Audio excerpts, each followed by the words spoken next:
A few days ago, the chairman of the Senate Committee on the Media and Public Affairs, Senator Yemi Adaramodu, at a one-day capacity building workshop for journalists said that the National Assembly is not a banana republic. According to him, and I quote, "we operate under rules that must be obeyed."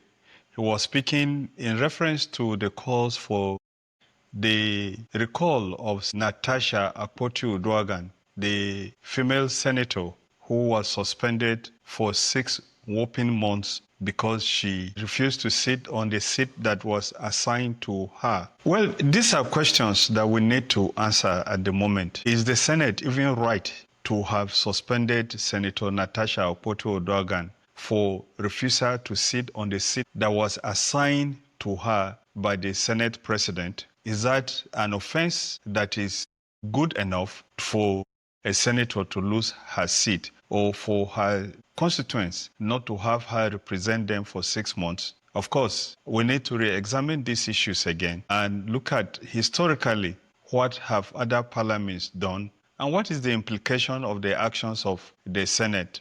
Does this very action of the Senate not make Nigeria look like a banana republic where rules are not obeyed, where a senator will be sent away from the Senate for 6 months for refusing to sit on a seat that was assigned to her? Are there any historical examples of any senator around the world that was suspended from the seat, from her seat, or any examples all through history for any parliamentarian to be suspended from sitting in the National Assembly or in the Parliament on account of refusal to sit on the seat that was assigned to such a person? My name is Rimamnde Shawulu. This is The Other Side. Let's take a dive at what has happened in some parliaments around the world since 1960. In 1963, a riot broke out in the Japanese parliament during a debate over US-Japanese security treaty. There were some parliamentarians that were opposed to it. Of course, the discussion descended into a very rowdy session. They became even physical. There were penalties that were paid. This included the forceful removal of opposition parliamentarians from the parliament, and no parliamentarian was suspended. In India in 1975, parliamentarians clashed violently during debates around the emergency era. There were shouting matches, there were walkouts, and there were even physical fights that were engaged by parliamentarians. Some parliamentarians were, of course, suspended for disruptive sessions, and there was some form of limited censure on the parliamentarians who had behaved unruly. In Sri Lanka in 1987, there was a grenade attack inside the parliament that targeted top politicians or leaders in that country. The president, the prime minister, there were 2 people that were killed and 16 people were injured. Of course, criminal proceedings were brought against the people who did that, and there was a security overhaul of the parliament. 1995, South Korea, at the National Assembly, lawmakers fought physically over a bill to allow prosecutors to investigate former presidents. Chairs were thrown, some parliamentarians were injured. There was some temporary suspension, not up to even 1 month, if I can recall, and there were calls for reform of the parliament. In 1996 in Australia, in the House of Parliament in Canberra, protesters stormed the parliament. They smashed doors and clashed with police. The penalty was that 9 people were arrested and criminal charges were filed. There are no records of any parliamentarian having lost or his or her seat or having anyone suspended. In 1997, India, in Uttar Pradesh State Assembly, lawmakers hold microphones, chairs, and engaged in massive brawls. Of course, there was suspension, and parliamentary security were tightened as at that time. In 2001, in Taiwan again, MPs wrestled over budget disputes. There were fights, and these fights were recorded live on live TV, and the penalty was temporary suspension, public ridicule, but there were very few long-term sanctions. In 2004 in Ukraine, MPs fought over presidential election fraud. They threw punches and water bottles at each other. No person was suspended. The crisis, of course, was overshadowed by the Orange Revolution that emerged thereafter. Again, in South Korea in 2008, opposition parliamentarians used sledgehammers and chainsaws to block a trade bill. There was penalty. Some parliamentarians were suspended. Some faced legal probes for vandalism. And then again in India, in 2009, 4 parliamentarians attacked Abu Azmi for taking oath in Urdu instead of the official language. The suspension was that all the 4 parliamentarians who physically attacked that member of parliament were suspended for 4 years. In 2012, again in Ukraine, there was a huge fist fight between pro and anti-Russian MPs over language laws. Of course, there was no expulsion. The speaker condemned the violence. In 2014, in India again, the Telangana bill sparked chaos. Was pepper sprayed were released, microphones were smashed, and some MPs were injured. As a result of that, 17 MPs were suspended for very short terms. In 2015 in Turkey, the Kurdish and Turkish MPs fought physically during constitutional debates. The penalty was short suspensions. There were fines that were paid under parliamentary rules. And then in South Africa in 2015, in Cape Town National Assembly, members of the parliament, the economic freedom fighters, repeatedly disrupted President Zuma's address, chanting, "No, pay back the money." The penalties was that the MPs were forcefully ejected by security from the parliament that day. In 2020, again in India, opposition parliamentarians broke microphones, so documents stood on desks during farm bills debate. The penalties was, again, the suspension of some members and loss of allowances during those members.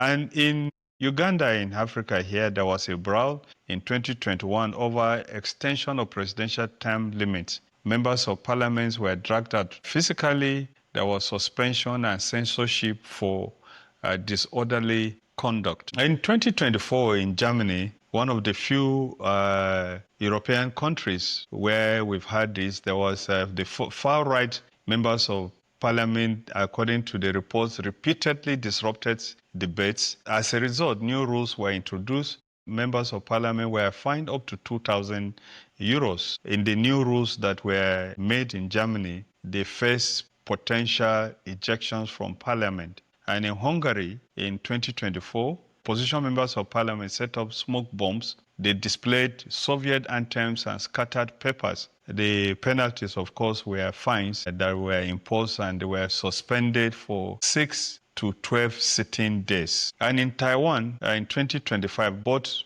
assemblies saw repeated fist fights over contentious bills, defense budget, and U.S. ties. Of course, there was temporary suspension, but no long-term expulsion. As a matter of fact, in the parliament in the United Kingdom, in the House of Commons, parliamentarians don't have particular seats apart from the principal officers. Sometimes members sit on the floor, on the steps of the parliament during sessions. And so, question of having someone suspended for refusing to sit on a seat has not arisen in most parliaments around the world. As a matter of fact, Senator Natasha Akpoti-Uduaghan may actually enter the Guinness Book of Records for being the first parliamentarian in history to be suspended for 6 months for refusing to sit on a seat that was assigned to her. I've done some checks online and I've not seen any precedent of any parliamentarian being suspended for so long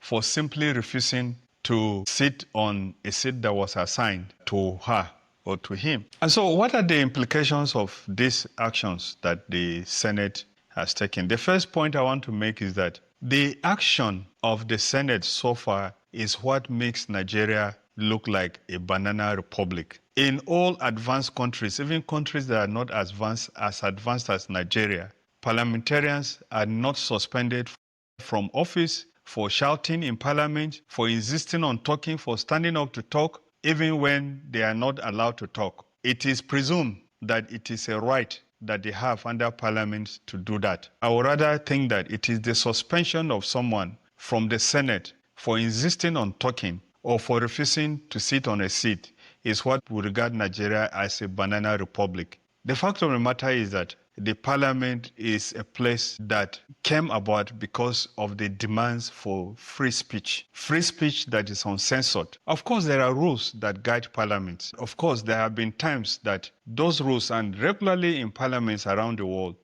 rules of speaking, rules of sitting, always rules that do not attract such penalties as has been extended to Senator Natasha. And the fact of the matter that even the Senate President, Senator Goswill Akpabio, refused in the past to sit on a seat that was assigned to him. Senator Bokola Saraki did not suspend him from office for even 1 day or 1 minute. And to now come and suspend the senator from the Senate for 6 months counting and saying that you will continue to do it, of course, is a problem. And I do know that the 8th and 9th Assembly amended the Practice Privileges Act and remove the statute limitation for penalties such as the ones that have been extended to. And as at present, the National Assembly or any parliament in Nigeria can decide to suspend a member for as long as 4 years. And so it will be important for advocates of legislative sanctity in Nigeria for the right things to be done to insist that the laws that protect parliamentary rights and privileges that were amended by the 8th Assembly should be reversed. This is important because the parliament represents the only place in a democratic setting where people can say their minds, and where whatever you say before a parliamentary committee or a member of parliament says is not subject to any inquiry by the courts of law. That is to say that from its historical origin, whatever members of parliament say within parliament cannot be used against them and not subject for any case against them. As a matter of fact, the United States Parliament has gone further than what Nigeria has done. If you block a member of the public or sanction a member of public who goes to testify before any parliamentary committee in the United States, you have committed a crime. And that means that you can go to parliament and say your mind freely without thinking, without worrying that any person will come behind and try to bring whatever you have given the parliament to hold you, to come and make you liable for the information that you have given the parliament. And the fact that the National Assembly itself has reduced the powers and the privileges of members of parliament by removing the status of limitation in terms of the depth, the length of penalties that can be given to parliamentarians by the leadership of the parliament is something that is worrying. And of course, is one of the things that will make, or the people looking at what has happened now in future will regard as one of the things that has weakened democracy in Nigeria. What is your take about the grandstanding of the Senate that they will not take Natasha back? The people who are doing this, are they actually not fit columnists that do not like the Senate president? Because the longer Senator Natasha stays out of the Senate, the more alive the allegations that Senator Natasha made about sexual harassment will be in the public domain. As a matter of fact, if you even Google around, anywhere the issue of her not resuming the Senate is mentioned, the next thing you will read is recall the allegations of sexual harassment against her. Are there no fit columnists that want to destroy the Senate president by keeping this matter alive? Let me have your comments. My name is Rimamnde Shawulu. This is The Other Side.